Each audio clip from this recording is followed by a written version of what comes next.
Hi, it's Wasabi. Welcome back to the channel. This video is going to be on the tanks that are going to be in the loot boxes for the Holiday Ops for 2024. We've got a completely new lineup. None of these tanks have been released so far in the game. So we're just going to go through the lineup. I'll give a bit more details on some of these tanks, but I want to show you what the whole lineup is first. So let's start with the fact that we've got two new Tier 9 tanks. The first one is the Tiger Mouse. See, it's got a rearward placed turret, so similar to the BK4502B. And yes, the name of the Tiger Mouse. So we can see the turret design looks like the mouse, which is a Tier 10, of course. But we'll do a comparison with the other Tier 9 German heavy tanks. It's got some interesting characteristics there, but otherwise a similar gun. But we'll go into the details when we have a look at that. The other Tier 9 is a Soviet heavy tank, the Object 752. Its probably key characteristic is the auto-loading capability. So 122mm gun with a 3-round clip. Intra-clip time is almost identical to the load time, 3.2 seconds, but actually lower DPM than the Tiger Mouse, just slightly, but it's notable. However, it's obviously more maneuverable than the Tiger Mouse will be. Alright, then we jump down to Tier 8, and the first one we want to look at is the Type 63. So this is probably the standout. I got my eye on this one. I would not be unhappy if this was in the loot box drop. What's interesting about this, apart from the fact that you can see through it from front to back, is that it's got a special characteristic where you can basically switch your load time and change the dispersion.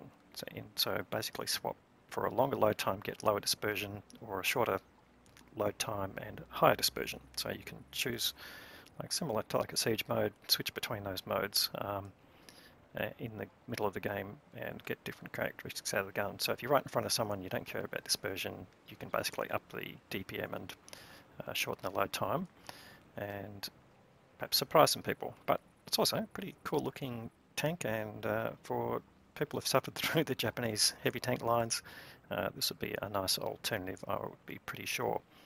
Now the other Tier 8 that we've got is this tank destroyer. This is like, what did they design that for? Avoiding an atomic weapon or something like that?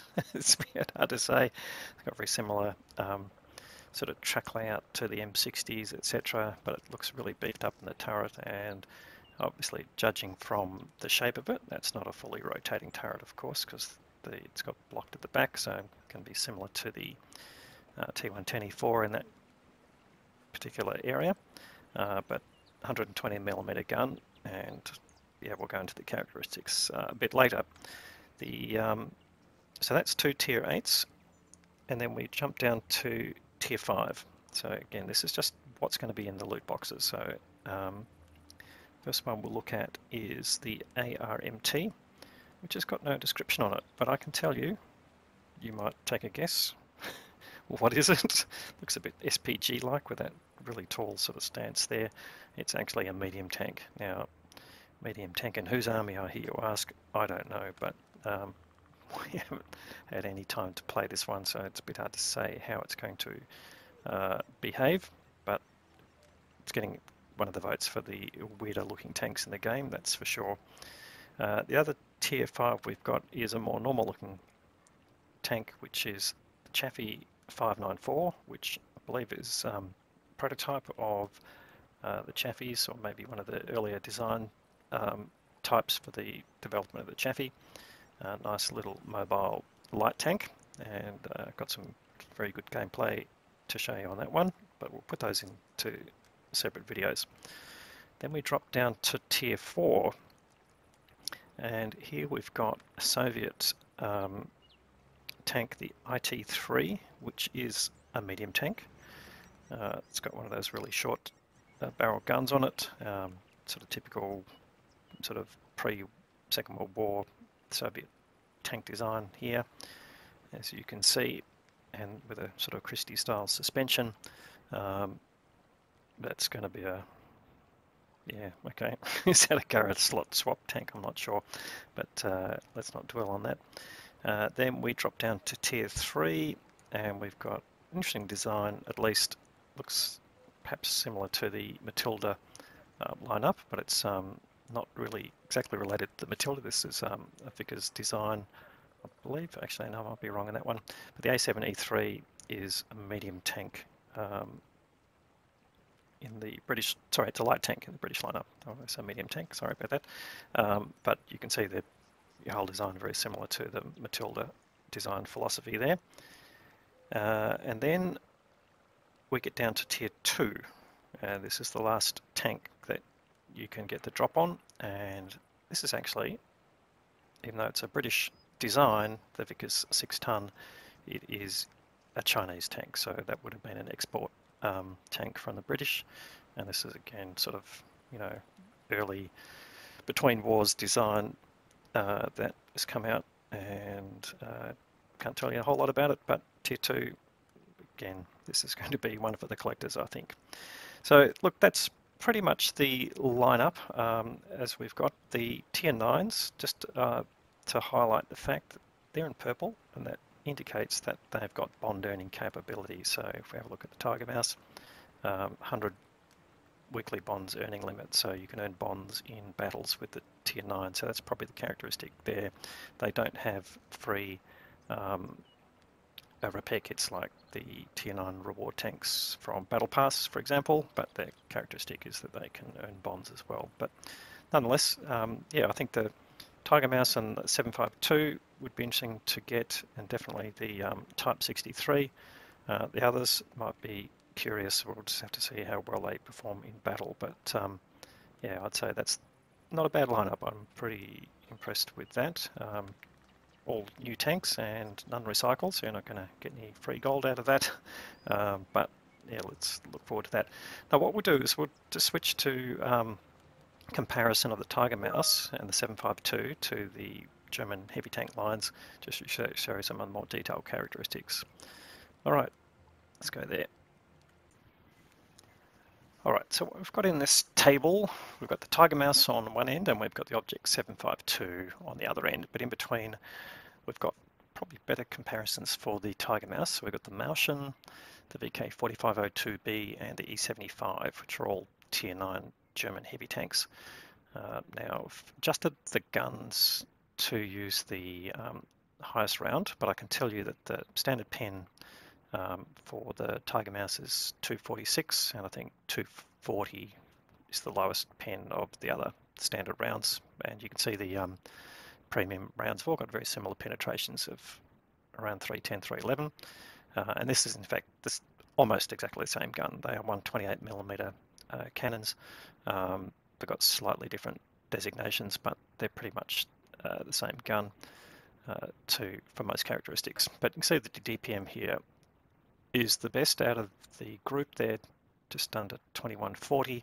Not a whole lot of difference there, particularly compared to the E75 that's marginally under that, but the Object 752 being substantially less than that by about 300, or nearly, yeah, 400, 350 hit points per minute less.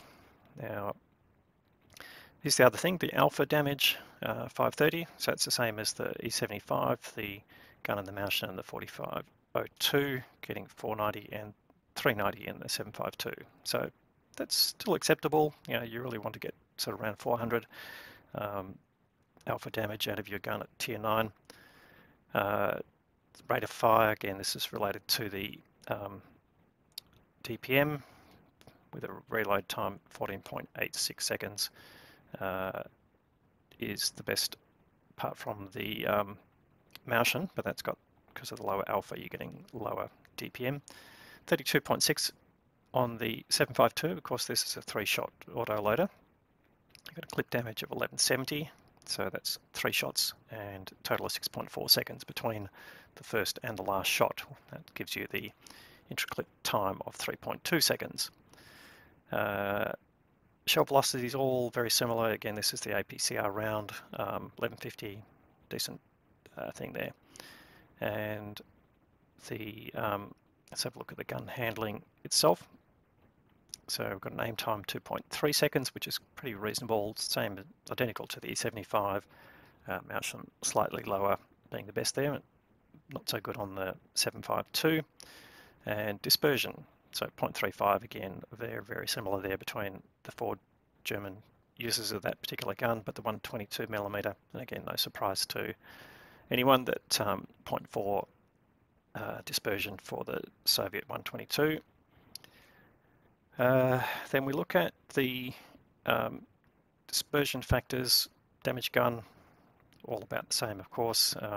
The Soviet gun being slightly worse. On the move, 0.18, actually reasonably better than the other uses of the German gun.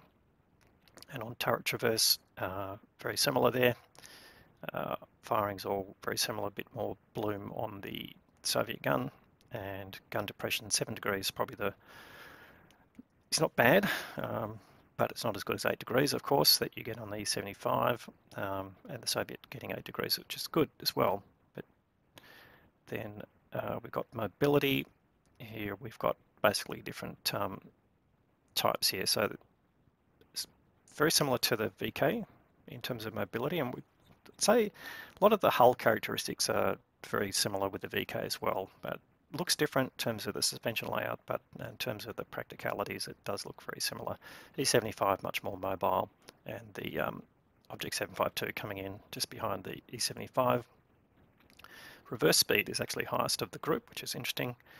Power to weight ratio in the slowish heavy tank range, that's for sure. The Soviet heavy tank being the best out of that group.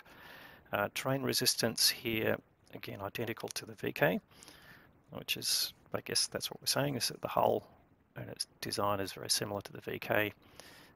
On turret traverse and tank traverse, better than the other German heavy tanks by a little bit, not a whole lot, and the Object 752 being best out of that, and tank traverse also being substantially better than the Mauschen. The Mauschen is just a slug, we all know that, but reasonably better than the VK on tank traverse. Armour, now this is where we get some differences here. So the hull armour, identical to the VK 4502B, better than the E75. Frontal armour the same as the Mauschen, and the sides not being quite as good. The Object 752 not being far behind there, with not 195 on the hull. And the turret armour 300, this is better than everyone, but look at that, 330 on the front of the 752, but might have a look at the armour model for that later, perhaps when we do a more detailed review on the 752. Of course, it's got typical Soviet pancake style turret. Let's see, what else do we want to know? So 1950 hit points is the same as the VK and the E75, but not as good as the Mauschen, but the Mauschen needs it because it sits in front of other people's guns a bit much longer. And camo, nothing to write home about. It's lower than most of the others, but none of them are pretty fantastic. And here we've got good view range at 400 and only 380 on the 752. So that's probably what we want to summarize from the comparisons, but I think in general we're going to say that Tiger Mouse is a winner. It's going to be a good tank to have in the game. It doesn't have any obvious weaknesses, it doesn't seem to have any huge overpowering, but the turret, I think, hull down is going to be a bit of a monster to deal with. Alright, so that's it for this video. I think wish you luck with the loot boxes. Don't know the prices yet, haven't seen the drop rates, but we'll have to assume that they're similar to last year, certainly for the drop rates, and we'll do more detailed reviews on some of the tanks as we get more information on them and more results from using them, but particularly want to look at the that Japanese Type 63. That looks to be the most interesting to me, and then want to get down to those weirder tanks as well, the XM66F and the ARMT. I just don't know, got a feeling that weird tanks need something to justify them being in the game other than looks, so maybe they play well, but we'll check that out. Anyway, want to say thank you for watching. Certainly appreciate that. If there's something that you got out of this, then please give the video a thumbs up. If you haven't subscribed to the channel yet, please consider doing that. We've got lots of good content on the channel and we'll have more content to follow. Thanks very much for watching.